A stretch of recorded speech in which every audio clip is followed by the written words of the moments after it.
Hello दोस्तों, तो आज के इस लेक्चर में मैं बात करूंगी उसके नेक्स्ट का। कल हमने गुरुवादी गुण देख लिए थे। ठीक है, आज मैं बात करूंगी परादी गुण के बारे में। ठीक है, कि परादी गुण होते क्या है। परादी गुण जनरली ये 10 होते हैं। ठीक है, कितने होते हैं? 10 होते हैं। कौन कौन से? पर, अपर, युक्ति, संख्या, संयोग, विभाग, पृथकत्व, परिणाम, संस्कार और अभ्यास। देखो, पर का मतलब होता है प्रधान। ठीक है, अपर का मतलब होता है अप्रधान। युक्ति यानी कि योजना करना। ठीक है, अगर आपने युक्ति अच्छे से लगा ली, ठीक है, तो जैसे किसी को व्याधि है, आपने युक्ति लगाई कि हाँ इस व्याधि में हमें ये मेडिसिन लगाना, ये मेडिसिन देना है, तो वो क्या हो गया? युक्ति हो गया। संख्या, जैसे कि 8 प्रकार के हमारे ज्वर होते हैं, 5 प्रकार के गुल्म इत्यादि, 3 दोष होते हैं। ठीक है, ये संख्या वाली जो चीजें हो गई वो संख्या होती। संयोग का मतलब होता है मिलाव। ठीक है, 2 या 2 से अधिक द्रव्यों को मिलाना, वो क्या हो गया? संयोग हो गया। विभाग, विभाग यानी कि अलग करना। संयोग का अपोजिट ही विभाग होता है। पृथकत्व यानी कि उनमें जो सेपरेटनेसनेस है उसको हम पृथकत्व कहते हैं। यानी कि कुछ ऐसी चीजें द्रव्यों को जो सेपरेट करती है, अलग करती है, वो क्या हो गया? पृथकत्व। परिणाम, परिणाम यानी कि मेजरमेंट। संस्कार, जो अभ्यास यानी कि किसी चीज का निरंतर सेवन करना, वह क्या हो गया? अभ्यास। अब हम एक एक को डिटेल में देख लेते हैं।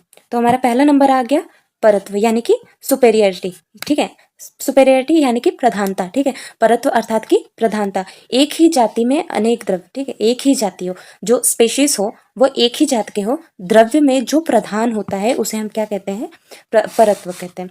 ठीक है, जैसे कि एक किसी चीज का समूह है, अब इसमें बहुत सारे द्रव्य हैं।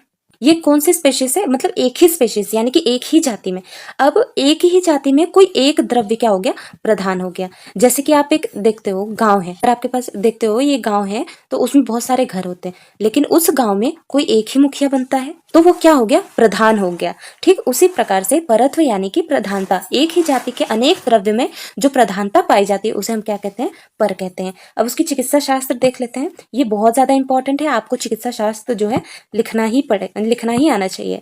ठीक है, अब इसमें क्या बोला है? देश, काल, वय, मान, पाक, वीर्य के संबंध में किया जाता है। ठीक है, यह किसके संबंध में? मतलब उसका देश या किसी स्थान की श्रेष्ठता होती है, काल किसी समय की श्रेष्ठता होती है, द्रव्य यानी कि औषधि की शक्ति होती है। ठीक है, इन सबको देख के फिर उसके संबंध में किसी व्याधि में दिया जाता है वो द्रव्य, या फिर कहीं पे आप रहते हो वहां का कोई देश है, ठीक है, वो जहाँ पे जिस स्थान पे आप रहते हो वहां की श्रेष्ठ क्या है, ये चीजें देख के चिकित्सा में की जाती है, इसलिए इसको क्या कहते हैं? परत्व कहते हैं।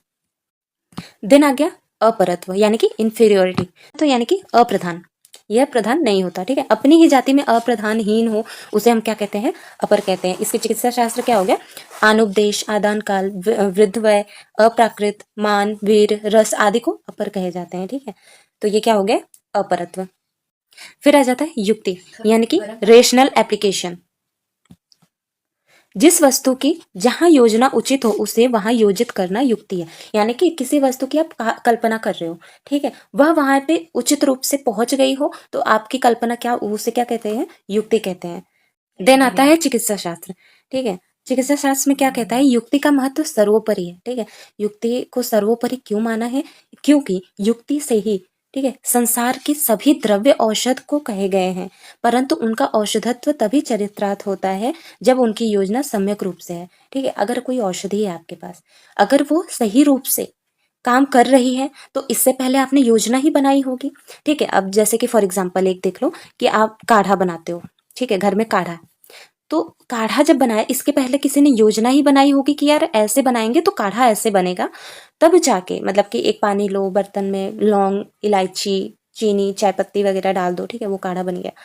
किसी ने योजना ही की होगी, और योजना ये भी की होगी कि ये जुकाम वगैरह में काफी काम आता है। ठीक है, काढ़ा वगैरह नॉर्मल घरों में लिया जाता है, तो ये सारे किससे आ गए? युक्ति से। तो इसलिए युक्ति को सर्वोपरि सबसे महत्व बताया गया है। देन आ जाती है 4th नंबर है संख्या यानी कि इन्यूमरेशन। ठीक है, किसी द्रव्य का सम्यक ज्ञान, वो उसे हम क्या कहते हैं? किसी द्रव्य का सम्यक ज्ञान क्या होता है? संख्या। ये चिकित्सा शास्त्र में संख्या द्वारा दोष, यानी कि दोष आपके कितने हो गए? 3 दोष होते हैं, विकार, द्रव्य आदि के भेद बताए जाते हैं। जैसे कि 3 दोष हो गए, 8 प्रकार के ज्वर हो जाते हैं। ठीक है, त्रिफला जैसे आम्ल की, विभित की और हरित की वगैरह होती है ना त्रिफला में, तो ये 3 इंग्रेडिएंट से मिलके बना होता है। तो ये 3, ये क्या हो गया? ये भी संख्या होगी। पंच कषाय कल्पना यानी कि 5 कषाय कल्पना, जैसे स्वरस, कल, क्वाथ, हिम, फांट, ये कितने होते हैं? 5 होते हैं। ठीक है, तो ये सारी चीजें भी चिकित्सा, मतलब कि संख्या से हमें समझ में आती है। देन आ जाता है संयोग यानी कि कंजक्शन।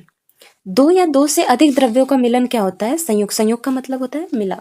चिकित्सा शास्त्र में देख लेते हैं कि कुछ द्रव्य क्या होता है? नित्य होता है। ठीक है, द्रव्य दो होते हैं, गुण हो गया, कर्म हो गया। ठीक है, इनका क्या है? नित्य संबंध है द्रव्य के साथ, क्योंकि हमने द्रव्य की डेफिनेशन पिछले चैप्टर में क्या पढ़ा था? गुण और कर्म का समवाय संबंध होना चाहिए और द्रव्य में आश्रित होना चाहिए। ठीक है, तो इनका क्या है? नित्य संबंध है। ठीक है, तो वो क्या हो गया? समवाय संबंध है। तो ये क्या हो गया? नित्य हो गया।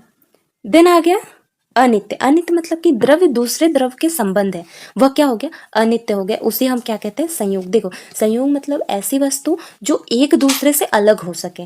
ठीक है, एक दूसरे से जो अलग हो सके उसे हम क्या कहते हैं? संयोग कहते हैं। यानी कि एक दूसरे से अलग भी हो सके, एक दूसरे को मिलाने के बाद कुछ ऐसी वस्तु बन जाए जिसे हम क्या कहेंगे? संयोग कहेंगे। फॉर एग्जाम्पल, जैसे कि आप गेहूं ले लो। ठीक है, आप क्या कर लो? गेहूं ले लो, ये आपका गेहूं हो गया। और आप एक जगह से चावल ले लो। ठीक है, इन दोनों को आपस में मिक्स कर दो। ठीक है, इन सबको मिक्स कर दो। ये दो इंग्रेडिएंट है, इन दोनों को हमने क्या किया? मिक्स किया।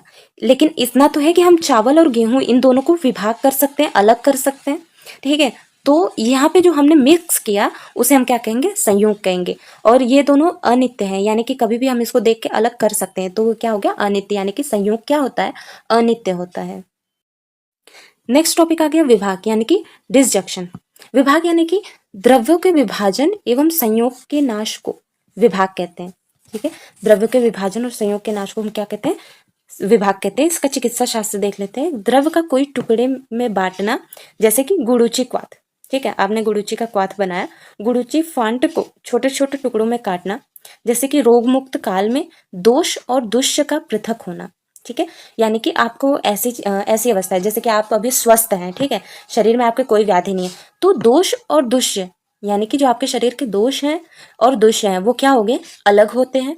लेकिन अगर आपका रोग हुआ, व्याधि हुई, तो वो दोष और दुष्य क्या हो जाते हैं? एक दूसरे से आपस में मिल जाते हैं, तो वो क्या हो गया? संयोग हो गया। लेकिन रोग मुक्त अवस्था में दोष दुष्य जो पृथक होते हैं, अलग रहते हैं, उसे हम क्या कहते हैं?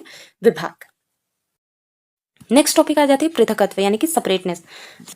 अब इसमें क्या है? एक द्रव्य को दूसरे द्रव्य से भिन्न करने वाले गुण को पृथकत्व कहते हैं। यानी कि एक द्रव्य दूसरे द्रव्य के कितना भिन्न है, कितना एक दूसरे में भिन्नता पाई जाती है, डिफरेंस पाए जाते हैं, वो क्या हो गया?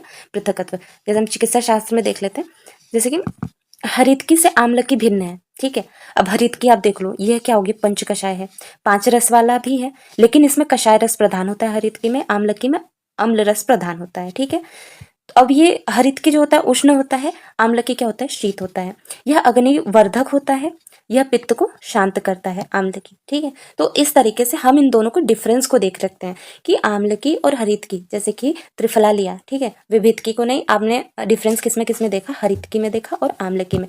इन दोनों में ये इतनी सारी डिफरेंस आ गई, तो ये क्या है? एक दूसरे को सेपरेट कर रही है कि इन दोनों में ये डिफरेंस है। ठीक है, तो वो क्या हो गया? पृथकत्व।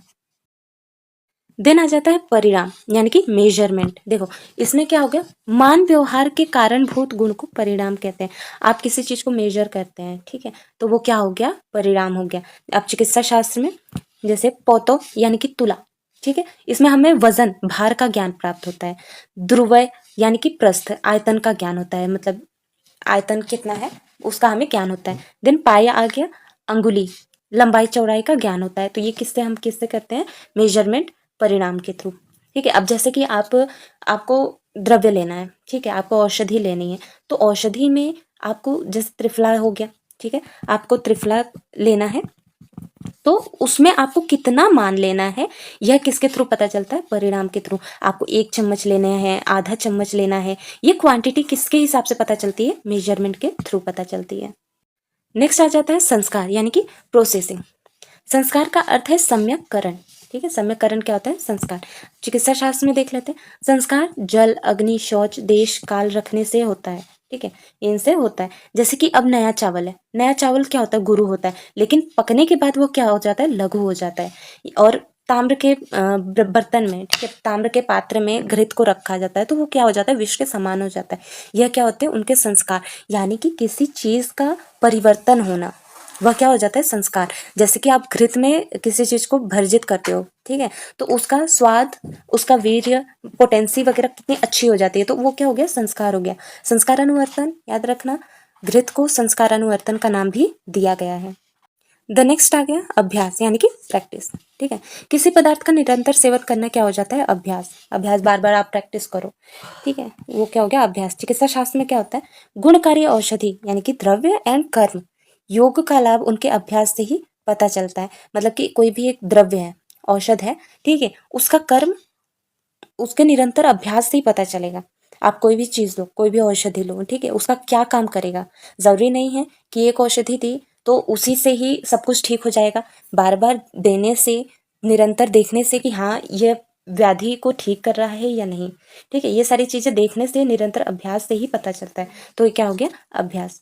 तो यहाँ पे आपका खत्म होता है ये पूरा चैप्टर। तो आज आपका गुण चैप्टर जो है खत्म होता है। नेक्स्ट हम बात करेंगे रस की, ठीक है, जो नेक्स्ट चैप्टर है। तो आपका डीजी का ये 2 चैप्टर आपके कंप्लीट हो गए। आई होप आपने बहुत एंजॉय किया होगा and happy Holi again to all of you. और ध्यान रखिएगा, पढ़ाई करते रहिएगा। तब तक के लिए धन्यवाद।